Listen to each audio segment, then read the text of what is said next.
부모가 유산이 많다고 꼭 좋은 것은 아닌가 봅니다. 우리가 언론 보도를 통해 안타까운 소식을 종종 접하지요. 유산 상속 문제로 자식들끼리 다툼과 분쟁의 진흙탕에 빠진 소식 말입니다. 부모의 유산을 자식들 모두 수긍하도록 공정하게 분배하는 일은 참 힘듭니다. 모두가 다 자기 권리를 주장하느라 바쁩니다. 비록 피를 나눈 형제 자매 사이지만 돈 앞에서는 한치의 양보도 없습니다. 오늘 본문 역시 분배와 관련된 사건을 다룹니다. 오늘은 여호수아와 함께 떠나는 새로운 삶 그 6번째 이야기입니다. 우리가 다룰 새로운 삶은 은혜와 믿음. 오늘 은혜와 믿음입니다. 14절을 보면 요셉 지파의 기업 분배가 마무리된 직후에요. 그때 요셉 자손이 여호수아를 찾아옵니다. 그동안 가슴에 쌓아둔 그 불만을 터뜨리면서 토로합니다. 요셉 자손이 여호수아에게 말하여 이르되 여호와께서 지금까지 내게 복을 주심으로 내가 큰 민족이 되었거늘 당신이 나의 기업을 위하여 한 제비 한 분깃으로만 내게 주심은 어찌함이니까. 아멘. 요셉 자손이 누구죠? 에브라임과 므낫세를 가리킵니다. 요셉의 두 아들이 이룬 족속들이죠. 그들의 불만은 땅 분배와 관련된 것입니다. 자기들 인구에 비해서 분배받은 땅이 너무 좁다. 우리가 거기서 어떻게 살겠냐. 그런 말이죠. 실제로는 두 지파인데 한 분깃만 받았다는 것입니다. 이게 공정하냐 이런 말이죠. 자손이 많아진 거 이건 하나님의 축복이 분명합니다. 왜 이 축복을 받은 자기들에게 이 코딱지만한 땅을 도저히 수용이 불가능한 이 땅을 주느냐는 거죠. 원래 여러분 에브라임 지파와 므낫세 지파는 땅을 이미 분배받은 상태죠. 이 하기 전에 분배받은 상태. 요단 건너기 전 요단 동쪽이 그들의 소유지입니다. 게다가 요단강 서쪽도 분배받는데 이런 지파는 이 두 지파가 유일하죠.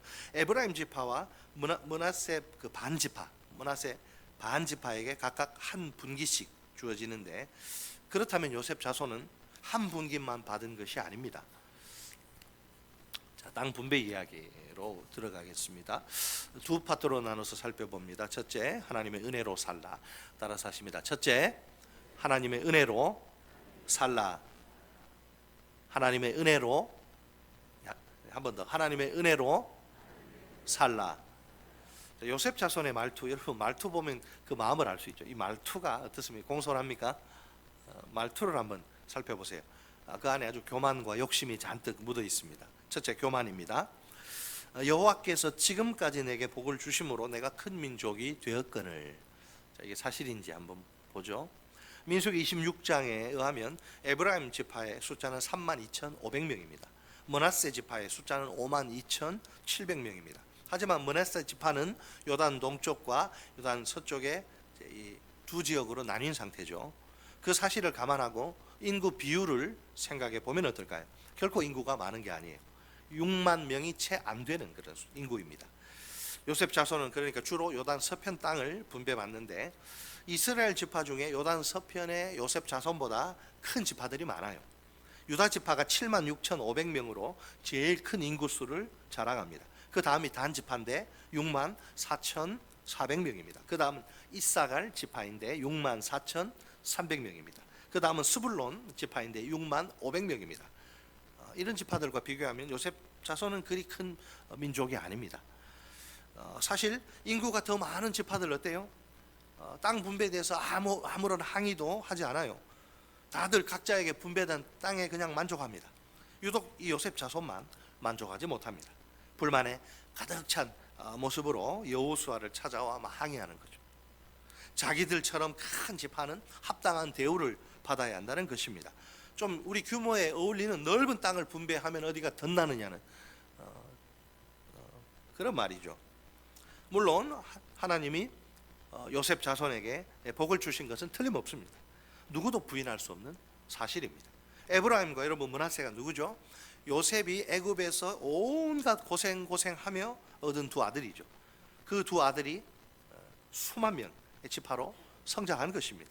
그 험난한 인생의 여정을 생각해 보세요. 요셉을 알지 못하는 애굽 왕이 일어나면서 이제 그 핍박이 시작되고 애굽에서 430년 동안 노예살이하고 그 또 출애굽 사건을 겪고 광야 40년의 세월도 겪지요. 그 여정을 보면 수많은 위기와 고난을 죽을 고비를 통과하는데 그럼에도 불구하고 생육하고 번성하게 됩니다. 솔직히 전적인 하나님의 은혜로 여기까지 온 거예요. 그들이 잘나고 똑똑해서가 아니라 하나님의 일방적인 은혜로 여기까지 온 거예요. 그들에게 당연한 건 아무것도 없습니다. 뭐가 당연합니까? 하나에서부터 10까지 모든 게 다 전부 하나님의 은혜입니다. 사실은 다른 지파들도 마찬가지죠.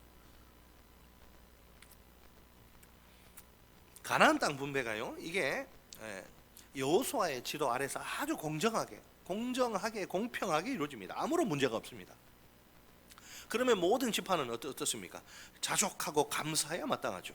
하나님의 은혜인데. 그런데 요셉 자손은 그렇게 하지 않습니다. 자족하고 감사하기는커녕 불평을 늘어놓느라 바쁩니다.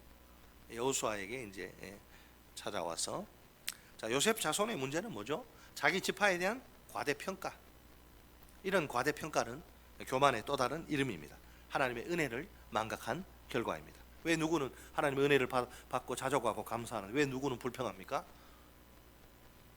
하나님의 은혜를 망각한 거죠. 과연 하나님의 은혜는 무엇일까요? 우리가 늘 은혜를 이야기하는데 은혜가 뭐예요? 은혜는 하나님이 인간에게 베푸신 호의나 친절을 말해요. 친절. 그 대상인 인간이 어떤 존재인지 생각해 보세요.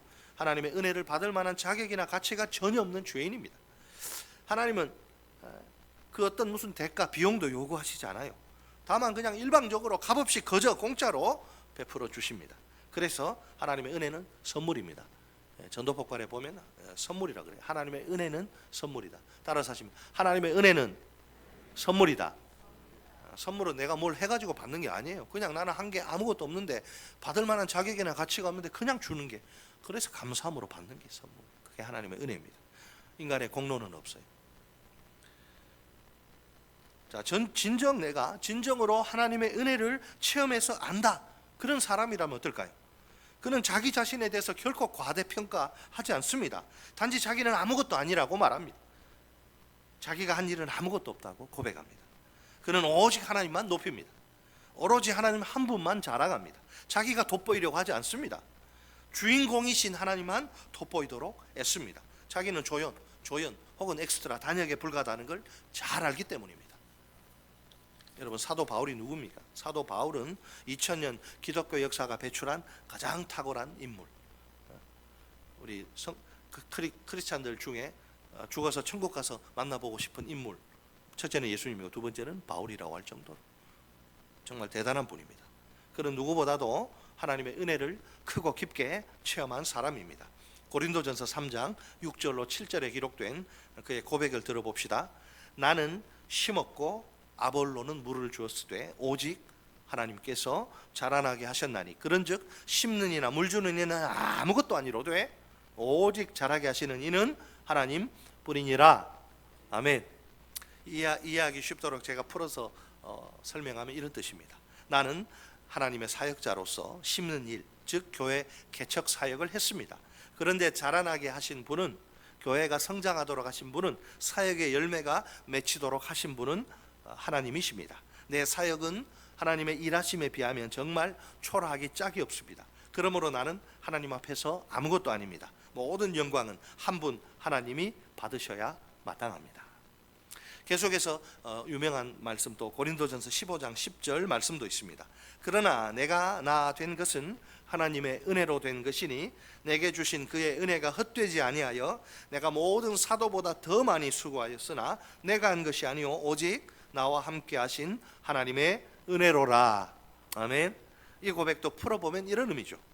복음을 위한 모든 수고는 내가 내 힘으로 한 것이 아닙니다. 하나님의 은혜가 부어진 결과일 뿐입니다. 그러니 제발 나를 높이지 마십시오.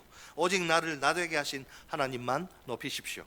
오직 하나님 한 분만이 높임을 받으셔야 마땅합니다. 자, 바울의 이 고백으로 요셉 자손의 불평을, 항의를 평가해 봅시다. 그들은 정말 하나님의 은혜를 아는 자들일까요? 사랑하는 성도 여러분, 우리가 바울처럼 요셉 자손처럼이 아니고 우리가 바울처럼 하나님의 은혜를 크고 깊게 체험하고 아는 성도로 살면 좋겠습니다. 그런 성도는 늘 하나님 앞과 사람 앞에서 겸손합니다.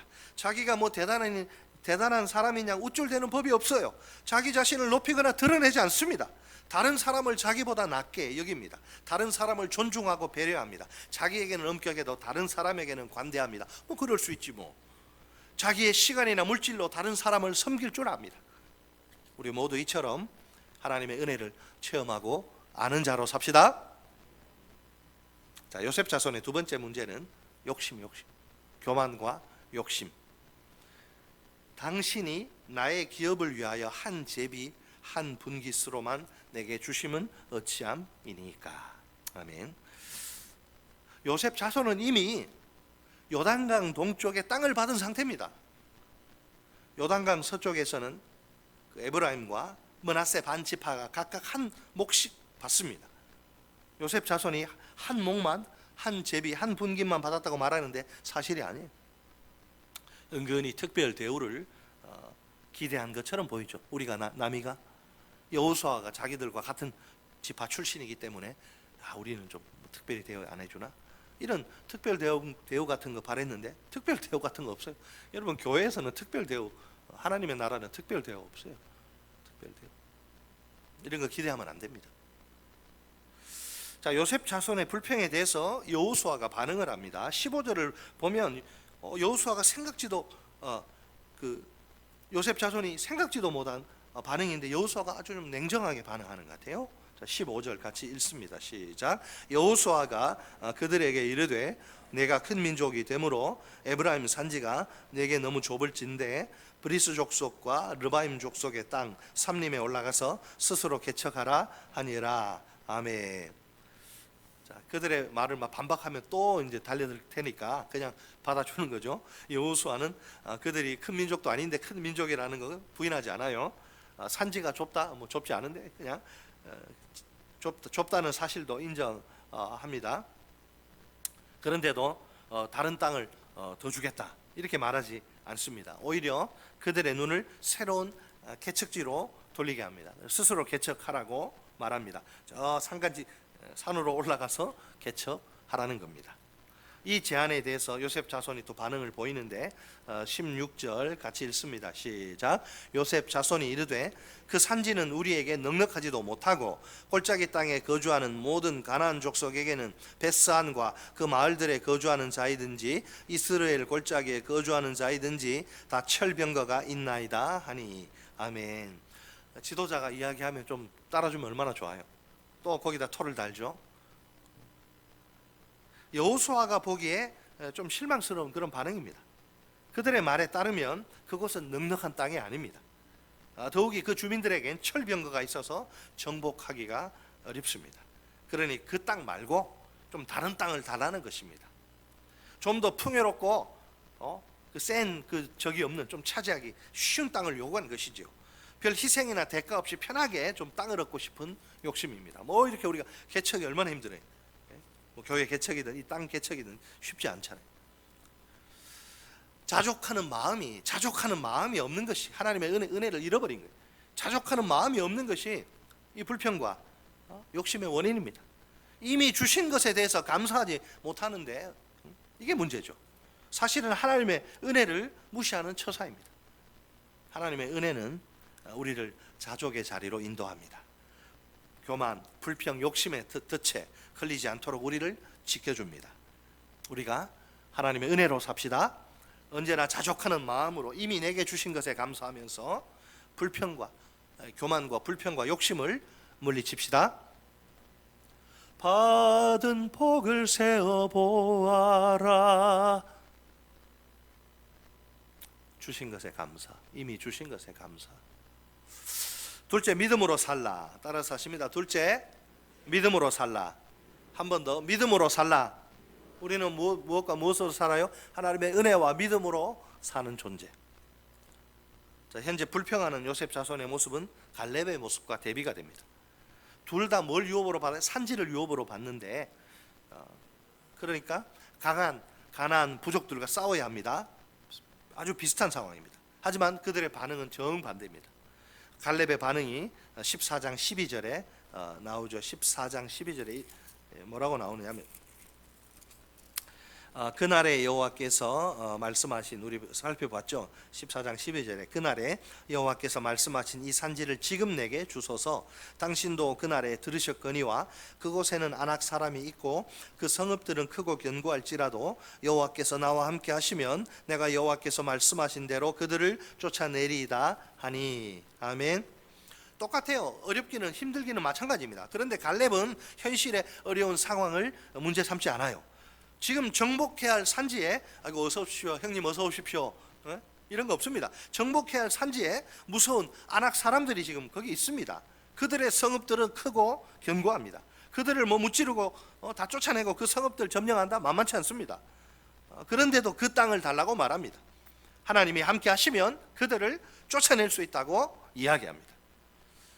비슷한 상황인데 왜 반응은 이렇게 상반된 것일까요? 그 이유는 시각의 차이 때문입니다. 뭘 보느냐? 믿음의 시각이냐 아니면 현실의 세상의 시각이냐? 그것이 문제인 거죠. 갈렙이 바라본 것은 무엇일까요?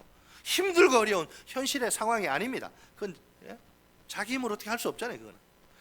그러면 뭘 봤어요? 함께 하시는 살아계신 하나님, 전능하신 하나님입니다. 믿음의 시각이에요. 그러니 아무것도 두려울 게 없습니다. 그러면 요셉 자손이 바라본 것은 무엇일까요?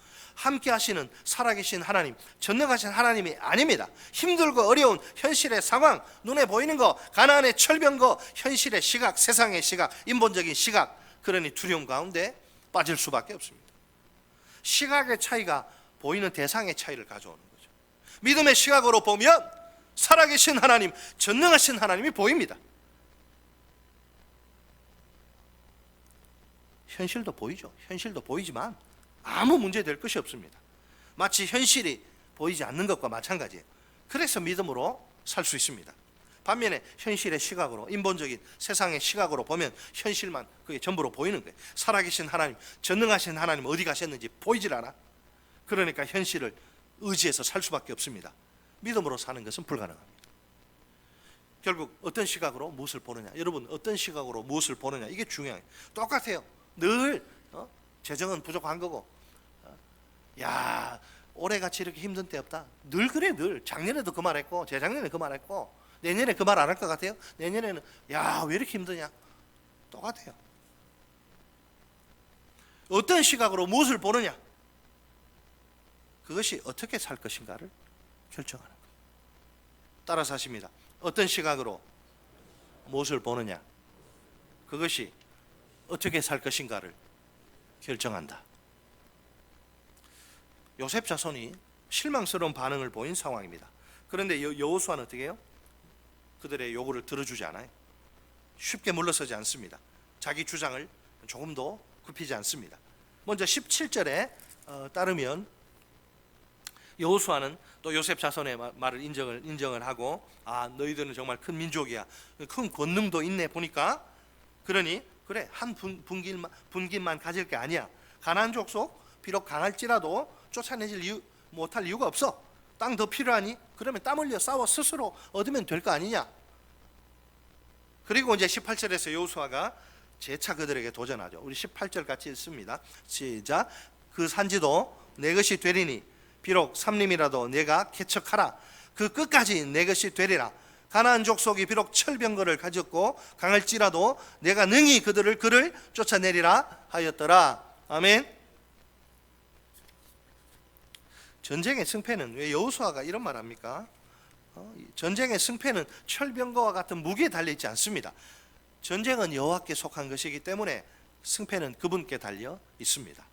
적들이 철병거보다 더한 무기로 무장해도 전혀 문제가 안 됩니다. 그런 무기들은 전쟁의 승패, 여호와의 전쟁의 그 승패를 결정짓는데 아무런 영향도 끼칠 수 없습니다. 전쟁은 무기로 하는 것이 아니라 살아계신 만군의 여호와의 이름으로, 여호와의 능력으로 하는 겁니다.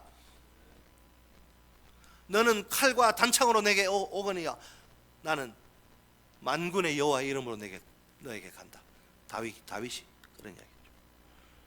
지금 요셉 자손은 이게 중요한 원리거든요. 이게 전쟁의 중요한 영적 전쟁에 이 중요한 원리를 놓치고 있습니다. 전쟁의 기본을 망각하고 있는 셈이죠. 믿음이 떨어지면 이렇게 되는. 여호수아의 권면이 어떻게 들릴까요? 마치 믿음을 좀 다시 회복하라는 소리처럼 들리겠죠. 과연 그들은 무엇을 바라보아야 하나요? 그들이 바라봐야 할 것은 가나안의 무시무시한 철병거가 아닙니다. 그들과 함께 하시는 살아계신 하나님, 전능하신 하나님입니다. 또 그들이 붙들어야 할 것은 무엇일까요? 현실에 기초한 가능성. 야, 이거 될까? 안 될까? 안 되면 우리 하지 말자. 현실에 기초한 가능성이 아닙니다. 그 땅을 약속하신 신실하신 하나님입니다. 그 땅을 주실 수 있는 전능하신 하나님의 능력입니다. 신실하신 하나님의 약속은 틀림없이 성취됩니다. 전능하신 하나님의 능력이 역사하는 거죠. 대적들은 그 약속대로 완전히 다 쫓겨나게 되어 있습니다. 그게 하나님의 시나리오 각본입니다. 그들이 두려워할 것은 오직 하나님 한 분뿐입니다. 가나안 사람들이 아닙니다. 그들은 환경을 탓하거나 변명하지 말아야 합니다. 환경이란 극복의 대상이지 걸림에 넘어짐의 조건이 아닙니다. 담대함은 현실에 기초한 가능성에서 나오는 게 아니에요. 살아계신 하나님, 전능하신 하나님을 향한 믿음에서 나옵니다. 혹시 우리에게 현대판 가나안 족속의 철병거는 없나요? 내가 주를 위해서 헌신하고 충성하려고 하는데 자꾸 발목 잡고 우리를 막 두려움과 낙담 가운데 빠뜨리고 자꾸 그냥 자라처럼 움츠러들게 만들고 뒤로 물러가게 하는 현대판 가나안 족속의 철병거가 내게 없습니까? 왜 헌신을 주저하십니까? 왜 충성을 머뭇거리십니까? 철병거 때문에. 예를 들면 건강이나 직장이나 물질에 대한 염려가 있습니다. 자녀들의 장래나 또 자신의 은퇴 이후의 삶에 대한 불안이 있어요. 이런 철병거는 우리가 새로운 삶을 살기 위해 반드시 극복해야 할 적입니다. 오늘 우리 앞에도 약속의 땅이 놓여 있습니다. 우리가 정복해야 할 영역입니다. 그러므로 우리에게 새로운 삶이 요청됩니다. 과거에 내가 어떻게 살았든지 중요하잖아요. 과거와는 작별하고 여호수아와 함께 새로운 삶을 출발해야 합니다. 출발하시겠습니까? 네, 다시 한번 출발하시겠습니까? 네. 첫째, 하나님의 은혜로 삽시다. 우리가 여기까지 온 것이 다 하나님의 은혜라는 사실을 꼭 기억합시다. 하나님의 은혜를 망각하면 이미 주신 것에 대해 감사하지 못합니다. 자족하는 마음을 잃어버립니다. 교만과 불평과 욕심에 빠집니다. 우리가 하나님의 은혜를 크고 깊게 체험하고 아는 성도로 삽시다. 언제나 자족하는 마음으로 교만과 불평과 욕심을 물리칩시다. 둘째, 믿음으로 삽시다. 더 이상 현대판 가나안 족속의 철병거를 바라보거나 두려워하지 맙시다. 우리와 함께 하시는 살아계신 하나님, 전능하신 하나님을 바라봅시다. 이제는 현실에 기초한 가능성을 할 수 있니 없니 그걸 붙들지 맙시다. 신실하신 하나님을 붙듭시다. 임마누엘의 하나님이 오늘도 전능하신 능력으로 역사하심을 믿읍시다. 우리가 항상 믿음으로 살면 됩니다. 그러면 우리의 적들은 다 무너질 줄 믿습니다. 마침내 승리가 우리의 것이 될 줄 믿습니다.